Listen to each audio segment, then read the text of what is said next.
네, 2021년 6월 7일 이정훈입니다. 오늘의 제목은 천안함 함장과 세월호 선장입니다. 왜 이 제목을 달았느냐고요? 바로 오늘 저녁 6월 7일이요. 저녁 채널A 뉴스톱 10에서 논란의 대화가 있었기 때문입니다. 뉴스톱 때는 이 정권이 들어서기 직전까지는 제가 좀 제법 출연했던 채널A 동아일보 관련 자매 방송 프로그램인데요. 더불어민주당 상근 부대변인 지낸 정치평론가이자 변호사인 조상호 씨가 윤석열 전 검찰총장이 천안함 생존자를 만났다는 그런 주제를 놓고 이제 서로 패널끼리 얘기를 했죠. 그런 얘기 와중에 최원일 함장이 편안함 피침 사건에 대해 대통령 입장을 표명하라라고 요구했습니다. 그것을 놓고 또 이야기를 하는 과정에 이 조상호 씨가 최원일 함장이라는 예비역 대령, 그분도 승진했다. 그분은 그 말할 자격이 없다고 생각한다. 그때 당시 생떼 같은 자기 부하들 다 수장시켜 놓고 그 이후에 제대로 된 책임이 없었다. 이렇게 얘기했습니다. 네. 그러니까 생떼 같은 부하를 수장시켜 놓고 제대로 된 책임지지 않고 대령으로 승진했다. 그런 얘기인가요? 2011년이죠. 3월달이죠. 그때 최원일 씨가 천안함 함장이었는데 계급은 중령이었습니다. 원래 초기함 함장은 중령이 합니다. 근데 보통 중령 몇 년 다나요? 한 4, 5년 달면은 대령으로 진급하는데 이 사람은 11년의 중령이었는데 그 후로 계속 진급에 누락했습니다. 참 말하기 좀 힘든 내용인데 제가 뭐 군을 좀 아는 사람이니까 그냥 말씀드리겠습니다. 우리 군에서는 뭐라 그럴까, 이렇게 적한테 당한 지휘관은 진급시키지 않으려고 하는 그런 문화가 좀 있는 것 같습니다. 100%라고 제가 말은 못 드리는데 좀 그런 문화가 발견돼요. 그리고 확실하게 말씀드릴 수 있는 거는, 여러분 계백장군 아시죠? 현재까지는, 앞으로는 모르겠습니다만 현재까지는 계백이라고 하는 그 위대한 장군의 이름은 우리나라 함정 어디에도 붙인 적이 없습니다. 그리고 앞으로도 붙이지 않을 가능성이 매우 높습니다. 왜? 그의 충성과 능력은 탁월했지만 결국은 패배했기 때문이거든요. 그 능력 있는 지휘관을 봐야 되느냐, 어떤 승부만을 봐야 되느냐는 분명히 논쟁거리인데, 어쨌든 우리 군에서는 이러한 해군선 전통을 유지하고 있습니다. 참고로 또 다른 경우인데, 미 해병대 역사에서 가장 고통스러운 전쟁 중에 하나가 6.25 전쟁 때 미 해병대 1사단이 장진호로 진격했다가 중공군 대포의 전략에 걸려갖고 아주 혹독하게 철수를 하게 됩니다. 그 장진호 전투가 미국 해병대 전사에서 굉장히 유명한 전투인데요. 그때는 1950년이지 않았습니까? 아직 우리 지도 자체가 없어가지고 일본이 만든 지도를 그냥 썼습니다. 일본은 장진호를 자기네 발음으로는 초신호라 그랬죠. 그래서 초신전투라고 미국은 불렀었는데, 미 해군은 이 해병대가 크게 당한 이 장진호 전투를 기리기 위해서 초신함을 만든 적이 있습니다. 상륙함을. 좀 우리랑 다른 전통이 있습니다. 이건 이 정도로만 논쟁하고 지나가겠습니다. 자, 이 최원일 씨는 계속 대령으로 진급하지 못하다가 2020년 2월 28일 날, 2월 마지막 날 대령으로 명예 진급하면서 전역했습니다. 참 개인적인 문제인데 제가 이걸 좀 밝히겠습니다. 중령인 사람은 중령으로 몇 살까지 근무할 수 있느냐? 계급정년이죠. 53살, 만 53살.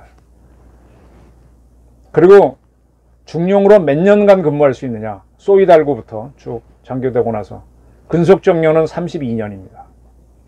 최원일 씨는 1969년생으로 알려져 있습니다. 그럼 2020년이면 만 51세라고 보시면 되겠죠. 그리고 87년도에 해군상관에 껴들어가서 91년도에 인관했으니까 2020년이면 근속 29년입니다. 그러면 2020년은 계급정년 2년, 근속전령 3년 낭비인 해입니다. 해군도 고민을 많이 했을 거예요. 자기네 문화도 있고 하니까. 그래서 진급을 안 시켜왔는데 어떻게 고민하다가 명예 진급하면서 전역하는 걸 택했을 거라고 봅니다. 이것도 아마 최원일 씨도 받아들여서 그렇게 서로 간의 선택의 문제입니다. 이거를 여러분 진급이라고 보십니까? 응? 승진이라고 보십니까? 명예 진급. 공무원 하신 분들은 잘 아실 겁니다. 3급으로 쭉 지내다가 마지막 나갈 때 한 계급 올려서 2급 이렇게 해주죠. 근데 그 2급 했다고 해서 그분이 대외적으로는 2급이지만 연금 받을 때 2급 기준으로 받나요? 아니지 않습니까? 이걸 승진이라고 봅니까? 조상호 씨는 또 이렇게 이어갔습니다. 함장이니까 당연히 책임져야죠. 자기는 살아남았잖아요. 그때 당시 작전 중이었다. 심지어 한미연합훈련 작전 중이었는데 자기가 폭침당하는지도 몰랐다는 건 지휘관으로서 책임을 져야 한다며 그러한 표현으로 수장이란 단어를 썼다. 생태 같은 부하를 수장시켰다. 이러한 발언은 세월호 사건을 떠올리게 하는데 세월호 침몰했을 때 세월호 선장에 빗대서 최원일 함장을 비교한 것 같은데 참 상황을 알지 못하면 이 조상호 씨 같은 헛소리를 하게 됩니다. 다시 말씀드리지만 저는 천안함 정치학은 책을 썼고요. 그 책은 천안함 사건이 일어나고 난 다음에 종합적으로 다룬 최초의 책입니다. 그 이후에 정부에서 천안함 백서를 냈고 그 이후에 뭐 여러 사람들이 천안함 책을 냈죠. 저는 그래서 몇 가지 좀 비밀스러운 걸 압니다. 자, 천안함 사건의 진실을 좀 사실 몇 번 얘기했었는데 조금 더 말씀드리겠습니다. 천안함 사건 나기 바로 전에 우리가 대청해전, 바로 해군 2함대 같은 부대죠. 대청해전이라는 큰 승리를 거둡니다. 북한이 계속 NLL을 넘어오는데 빡 넘어오는 걸 경고사격하고 박살내는 겁니다. 대청해전은 제1 연평해전만큼 큰 승리인데 이 승리는 지금 아무도 기리지 않습니다. 대청해전 여러분 훈장 받았다는 사람 기억나시나요? 연평해전은 아주 자랑스러워합니다. 왜 그랬느냐? 문제가 이명박 대통령한테 있습니다. 이명박 정권한테 문제가 있습니다. 그때 이명박 정권은 김대중, 노무현에 이어서 세 번째 남북 정상회담을 추진하고 있었습니다. 개성 자남산 여관에서 뭐 북한 측과 만나고 뭐 왔다 갔다 이러고 뭐 고전에 싱가포르에서 만나고 대통령 비서실장이 왔다 갔다 하고 그런 차에 이 대청해전이 터져 나오는 거거든요. 그때서 이제 이 이명박 정부 사람들이 깜짝 놀래가지고 아씨 북한이 막 위험한 짓을 하더라도 우리 해군이 딱 북한을 때리지 않도록 통제하려고 하는 그런 움직임을 보입니다. 북한을 가급적 때리지 못하게 합니다. 이러한 것이 어떤 영향을 끼치는가 하면은 우리 군에서는 매일 아침 새벽이 되면은 우리나라 작전사건 부대가 있습니다. 지금은 육군에서는 지작사령부, 해군의 작전사령부, 공군작전사령부, 해병대사령부, 한미연합사령부 실질적으로 전투하는 부대들이죠. 과거에는 지작살이 전에 1군, 3군 이렇게 되는 거죠. 육군에. 이러한 정보팀들이 모여갖고 공통으로 정보를 딱 판단한 다음에 그걸 착 예하 부대에 나눠줍니다. 그 전날 북한 군 동향이 어떤지. 그래서 그날 나온 정보가 어떤 정보였느냐. 백령도에서 가까운 북한 잠수함 기지에서 북한 잠수함 한 척이 이탈했다. 야, 이거는 분명히 들어가 있었습니다. 항구를 밖으로 나왔다. 근데 왜 나온지 모르죠. 그죠? 근데 그때는 알았던 모양입니다. 무슨 이유인지는 아무도 설명 안 하는데 새로 만든 잠수함이라서 색깔, 도장을 칠했다. 그리고 시운전 중이다. 이렇게 판단을 해줍니다. 그러면 북한 잠수함이 나왔다라고 정보만 알려주면은 모든 작전 부대에서는 자기 스스로 작전을 짜는데 북한 잠수함 나왔으니까 우리 배들 조심해 라고 하게 되면 회피기동에 들어갑니다. 전속력으로 자기 구역을 돌아다닙니다. 자기 맡은 구역에서 30노트로 달리기 시작합니다. 그러면 적 잠수함이 따라와서 따라오기 힘들어지죠. 그럼 잠수함도 전속력으로 따라와야 되니까 따라오게 되면 소리가 커지잖아요. 그럼 우리가 탐지하게 되죠. 거꾸로 공격할 수 있죠. 그리고 어뢰를 쏴도요. 어뢰도 자기 연료가 있는 똥안만 날아가지 연료가 없으면 푸르륵 가라앉거든요. 물속에서는 저항이 크기 때문에 어뢰도 30놉도 조금 더 빨리 가지만 멀리서 쏘게 되면 못 따라옵니다. 적 잠수함이 나왔다 그러면 우리 전투함들은 전부 다 전속기동 들어갑니다. 근데 시운전 중이다라고 하니까 이게 참 이상한 거예요. 왜 이런 정보를 줬는지 아무도 얘기 안 합니다. 그래서 이 함대에서는 특별히 회피기동을 하라는 지시가 안 내려갑니다. 두 번째, 그때 좀 기름값이 올랐었어요. 그래서 좀 기름을 좀 아껴 써라 그래가지고 이 경계 근무 중일 때는 경제적인 운항을 하라 그랬습니다. 그게 6너트로 다니는 겁니다. 6너트. 6너트면 뭐 한 시속 한 10km 정도로 천천히 운항하는 거죠. 그거대로 이제 지시가 내려갔습니다. 그러나 북한이 이제 어떤 도발을 할지 모르니까 앞에는 백령도, 뒤에는 이렇게 대청도가 있으면 그 사이에 있으면은 이 연평도가 북한 레이더파를 가려주죠. 그 사이에서 주로 이렇게 초기함 우리 큰 배들이 대기를 합니다. 그러다가 북한 배들이 NLL 넘어온 나가서 하는 거죠. 그럴 때 북한 잠수함이 전날 나온 놈이 그 바다로 들어와서 어뢰를 쐈다고 합니다. 이걸 어떻게 보십니까? 이건 누구 잘못으로 봐야 돼요? 이걸 최원일 씨 잘못으로 몰아야 됩니까? 최원일 씨는 제가 들은 바로는 해군 창설자를 손원일 제독이라고 그러지 않습니까? 우리나라 최초의 해군 완스타죠. 해안경비대 때 준장이 됐고 해군 초대사령관을 했습니다. 그분처럼 해군에서 일하고 싶어서 같은 이름을 땄습니다. 근데 그러한 그가 천안함 사건 났을 때 그때 바로 배가 두동강이 났잖아요. 뒤에 엔진이 있고 무거운 함미부는 바로 가라앉았습니다. 함수부는 좀 떠 있었죠. 함장실은 함수부에 있습니다. 배에서 제일 높은 데가 그 조함실이라고 이렇게 조정하는 데 있죠. 바로 그 옆에 붙어 있습니다. 그 배에서 제일 높은 데를 브릿지라 그럽니다. 함교. 그 부분에, 그러니까 함수부에 있죠. 그래서 이분은 바로 숨지지 않은 건데, 배가 뒤집어졌잖아요. 옆으로 쓰러졌잖아요. 운 좋게 먼저 불은 다 나가고 전기가 한밤중이었으니까. 그럼 쾅 처박히면 저도 지금 방 안에 있는데 지금 똑바로 앉아있으니까 그렇지. 집이 뒤집히면 제가 저쪽 처박힐 겁니다. 그럼 이 창문에서 날 구한다 그러면 이게 완전 90도 뒤집히면 저 이까지 기어 올라가지 못합니다. 뭐가 걸어갈 수가 없잖아요. 어디가 어디도 모르고 불은 나갔으니까. 그러니까 그때 살아있는 우리 장병들이 함장 방은 자기들이 어디 위치인 줄 아니까 가서 뭐 유리창을 문을 열었다든가 그래갖고는 사람이 이제 목소리가 나니까는 끌어올릴 게 없잖아요. 그러니까 소방 호수전을 풀어갖고 그걸 잡고 올라와서 배 바깥으로 나오게 되는 거죠. 그때 최 함장은 지금 뭐야? 자기도 판단이 안 되잖아요. 그래서 현재 나와 있는 사람 누구야? 인원 확인하고 누구 그래서 또 이제 시켜갖고 사람들이 들어가서 찾아봅니다. 근데 함미부는 이미 꼬르륵 하니까 그쪽은 할 수도 없고 함수부에서 더 찾아오고 뭐 그러는 겁니다. 그 다음에 자 배가 절단 났으니까 통신수단이 없잖아요. 근데 다행히 누가 핸드폰 갖고 있는 것 같고 이제 부대로 보고를 하는 겁니다. 왜 핸드폰 보고가 가능했냐? 대청도하고 백령도 사이에 있었기 때문에 백령도 기지국에 이게 접속이 된 겁니다. 그게 최 함장이 했던 일입니다. 그리고 나서 먼저 달려오는 게 해경배가 먼저 달려오죠. 물론 해군배가 먼저 고속정이 왔는데 이 고속정은 이 사람을 태울 수가 없어요. 서로 이 높이가 안 맞아. 그러다가 이제 조그만 해경배가 오니까 그거는 이제 조그만 배를 이용해서 서로 옮겨 타게 되는 거죠. 그리고 돌아가서 상황 보고를 해야 될 거 아닙니까? 생때 같은 부하를 수장시킨 게 최원일 씨입니까? 인민군입니까? 누구라 그랬지? 이 양반? 변호사? 조상호 씨? 누구라고 생각합니까? 당시 상황을 모르니까 이런 헛소리가 나오는 거예요. 아니, 이 최원일 함장이 세월호 사건 때 그 선정과 같습니까? 이렇게 막 먼저 해경배에 올라탔던 그분하고 같습니까? 다릅니다.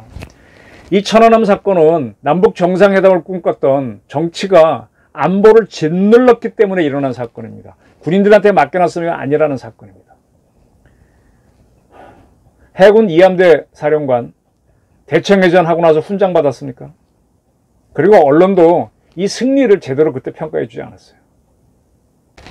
1차 연평해전 때하고는 완전히 달랐죠. 2차 연평해전 때 우리가 당하지 않습니까? 그때 김대중 정권이 북한하고 남북정상회담을 하겠다는 그런 욕심에 빠져갖고 북한 배들이 가까이 와도 절대 쏘지 말라고 했다가 우리가 당하지 않습니까? 이런 똑같은 것이 천안함 사건입니다. 자, 누가 책임져야 됩니까? 정권이 책임져야 되죠. 이게 그래서 제가 천안함 정치학이라는 책을 쓰면서 이명박식 보수의 실패라고 규정을 했던 겁니다. 이 보수라고 안보 잘하는 거 아니에요. 엉터리 많습니다. 별 계급 4개 달았다고 장관이라고, 뭐 서욱시도 좀 잘한다고 보세요?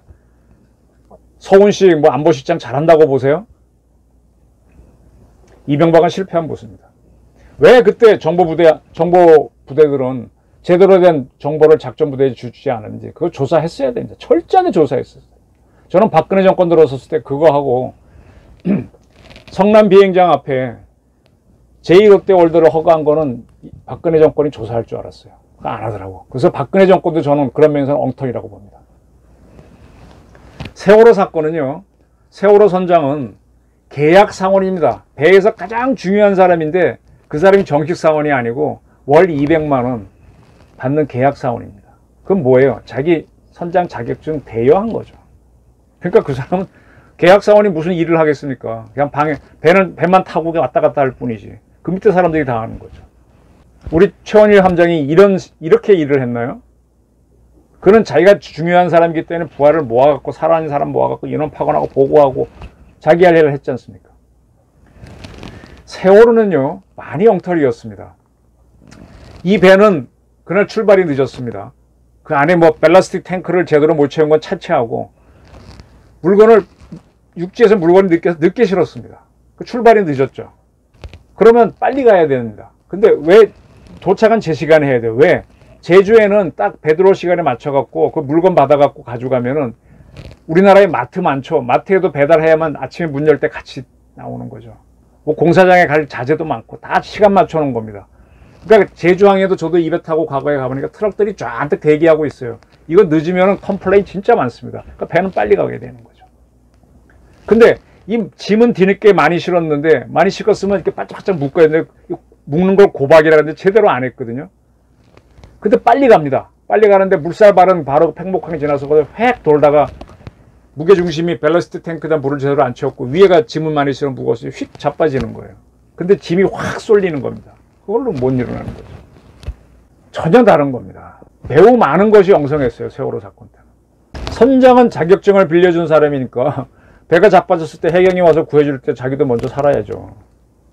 인원 파악 뭐 이런 거 그런 뭐 내가 이 배의 책임자가 아닌데 누가 하겠습니까? 최원일 함장이 이렇게 했습니까? 저는요 이번에 공군 여사 중사 죽음에 대해서 문재인 대통령이 화를 냈다 그러는데 왜 화를 내는지 모르겠어요. 자책을 해야죠. 군 최고 통수권자니까. 아이, The buck stops here라고 얘기했던 건 미국의 트루만 대통령입니다. 모든 책임은 내가 진다. 특히 안보에 대해서는. 모든 책임은 네가 져라. 나는 야단이나 치겠다. 이게 문제예요. 병영 패습을 일소하라 라면서 군을 타자화해.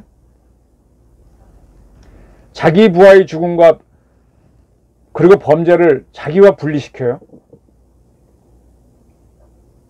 저는 이런 면에서는 세월호 선장이 우리 대통령이 아닌지 의심스러워요. 남의 나라 대통령이에요. 남의 나라 군통수권자 같아요.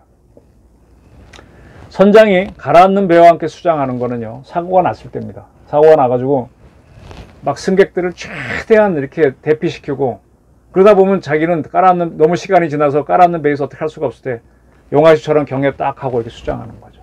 네. 근데 이번 최원일 함장 사건에선 함미부는 먼저 가라앉았고 그가 있었던 함수부는 좀 떠 있었습니다. 거기서 그도 처박혀 있다가 승조원들이 구출해서 나와갖고 파악하는 겁니다. 살아있는 사람들은 다 구조해냈습니다. 그럼 그가 수장을 하라는 겁니까?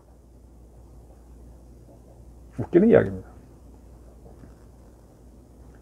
함장 자살하라는 겁니까?